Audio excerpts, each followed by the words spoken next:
You're welcome to 15 minutes on book club. Yes, my name is Phoebe, and we have an interesting book today.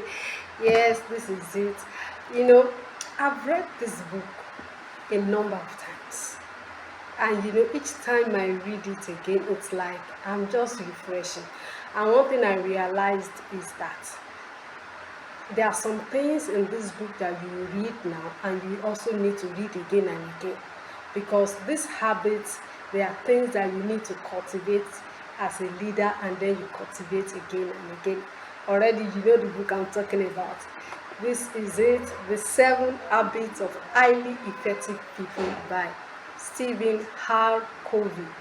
Ask 10 leaders how many books they have read on leadership, and I'm sure this will be one of those books.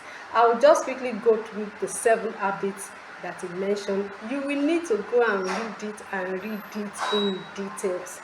The first thing he said is that as a leader, you must be proactive. That is non-negotiable. You have to be proactive. You can't wait for things to swing to you. You must be able to take initiatives and take action. You must take the lead. You are not waiting for things to happen. You have to take the lead in making things happen. Then the second thing that he mentioned, he said, begin with the end in mind. Yes, this is where vision takes place. You must have a vision of where you are going and where you are taking your team to. So you must have the vision of the hand in mind, and then you pursue it.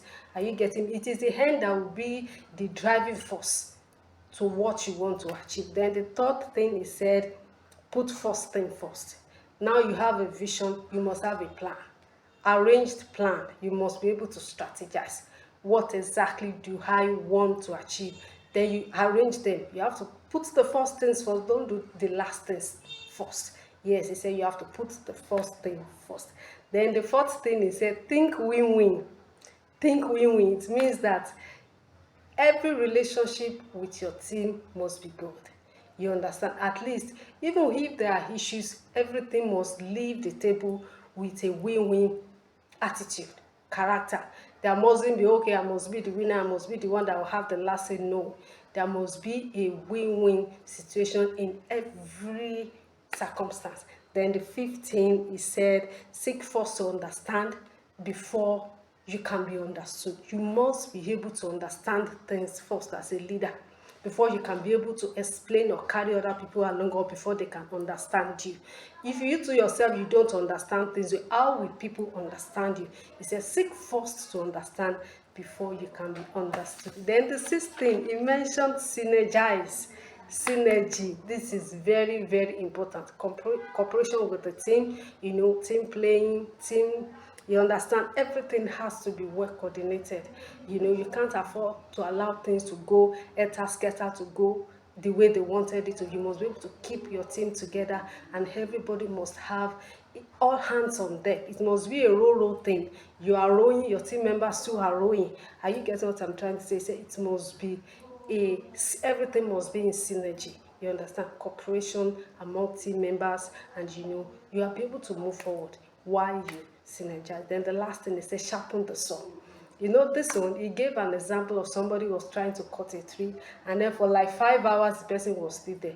Then somebody asked, what are you doing? He said, I'm cutting. For how long? For 5 hours. I said, how about you sharpening that saw first before you start using it to cut the tree? Of course, it's going to be a faster work because the saw is already sharpened. What it's trying to say is that as a leader, you must make sure you are on your cutting edge. You keep on developing. You keep on growing. You keep on building yourself up. You keep up acquiring knowledge. You must have something to give to your team members. You understand? For you to be an effective leader, you must keep on sharpening yourself. Well, let me just stop there while I allow you to go and read the book. You must have this book in your library. It is very, very important. It is very important. All right, so let's just keep it there. Remember, it takes 15 minutes daily to learn what successful people do. When next I come on your way, of course, there's going to be another book. Bye bye.